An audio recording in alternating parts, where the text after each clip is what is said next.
পিতামাতার উপরে সন্তানের যে সমস্ত হক রয়েছে সেই সমস্ত হকের মধ্যে থেকে একটি হক হচ্ছে সন্তানদেরকে আদব শিক্ষা দেওয়া এবং দিন শিক্ষা দেওয়া। এটা সন্তানের হক পিতামাতার উপরে। এই ব্যাপারে আল্লাহ তাবারক ওয়া তাআলা তার কালামে পাকের মধ্যে ফরমান, ইয়া আইয়ুহাল্লাযীনা আমানু কু আনফুসাকুম ওয়া আহলিকুম নারা। হে ঈমানদারগণ, তোমরা নিজে জাহান্নামের আগুন থেকে বাঁচো এবং পরিবার পরিজনদেরকে ইয়ালদেরকে জাহান্নামের আগুন থেকে বাঁচাও। একজন বাচ্চাকে আদব শিক্ষা দিয়ে এবং দিন শিক্ষা দিয়ে তাকে আমরা কি করব? জাহান্নামের আগুন থেকে বাঁচাবো, যাতে সে দিন শিক্ষা করে আদব শিক্ষা করে জাহান্নামের আগুন থেকে বাঁচতে পারে। এই হিসাবে আমরা তার এই হকটা আদায় করব। অন্য আয়াতের মধ্যে আল্লাহ তাবারক ওয়া তাআলা বলেন, ওয়া'মুর আহলাকা বিস-সালাত। তুমি তোমার পরিবার পরিজনদেরকে নামাজের আদেশ দাও, ওয়াসতাবির আলাইহা, এবং নিজেও কি করো? এটার উপরে অটল থাকো।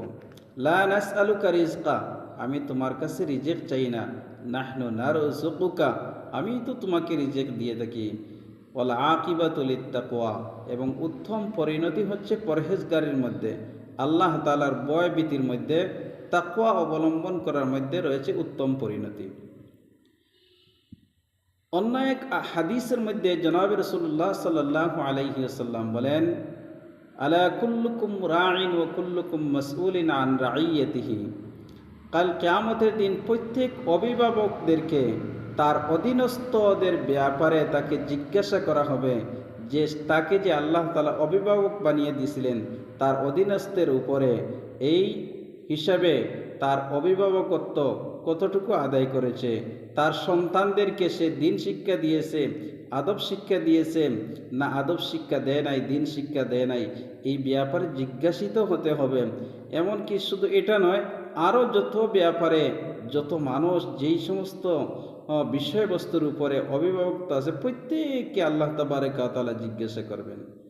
অন্য আয়াতের মধ্যে আল্লাহ তাবারক ওয়া তাআলা বলেন, ইয়া বুনাইয়া লা তুশরিক বিল্লাহ ইন্নাশ শিরকা লাযুলমুন আযীম। হে বৎস, তুমি কি করো না? লা তুশরিক বিল্লাহ, আল্লাহ তাআলার সাথে শরীক করো না। ইন্নাশ শিরকা লাযুলমুন আযীম, নিশ্চয় শিরিক অত্যন্ত মারাত্মক ধরনের একটা জুলুম, বড় ধরনের একটা জুলুম।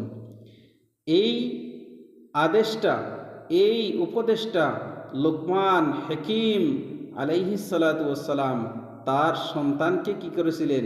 দিয়েছিলেন। ঠিক তেমনিভাবে আমরাও কি করব? আমাদের সন্তানদেরকে এই সমস্ত উপদেশ দেব, আমাদের সন্তানদেরকে আল্লাহ তাআলার একত্ববাদের শিক্ষা দিব, আমাদের সন্তানদেরকে আল্লাহ তাবারক ওয়া তাআলার ইবাদতের শিক্ষা দিব, আমাদের সন্তানদেরকে শিষ্টাচার শিক্ষা দিব, আমাদের সন্তানরা যাতে জাহান্নামের আগুন থেকে বাঁচতে পারে এই ব্যাপারে আমরা প্রতিনিয়ত চেষ্টা করব। এটা হচ্ছে একজন সন্তানের হক তার মা বাবার উপরে। মা বাবা এই সমস্ত করতেই হবে। যদি মা বাবা এই সমস্ত না করে, তাহলে কাল কিয়ামতের দিন আল্লাহ তাআলার দরবারে জিজ্ঞাসিত হতে হবে, আল্লাহ তাআলার কাঠগড়ার মধ্যে দাঁড়াতে হবে। আল্লাহ তাবারক ওয়া তাআলা আমাদের সকলকে এই ব্যাপারে বুঝার তৌফিক দান করুক, এবং আল্লাহ তাবারক ওয়া তাআলা আমাদের সবাইকে আমল করার তৌফিক দান করুক। প্রিয় বন্ধুগণ, আমি যে ভিডিওটা করলাম, যদি ভিডিওটা আপনাদের ভালো লাগে তাহলে লাইক, শেয়ার এবং কমেন্ট করে যাবেন, এবং আমাকে কমেন্টের মধ্যে জানিয়ে দিবেন আর কোন বিষয়ে আলোচনা করা যায়। ধন্যবাদ, সকল ভালো থাকেন। আসসালামু আলাইকুম।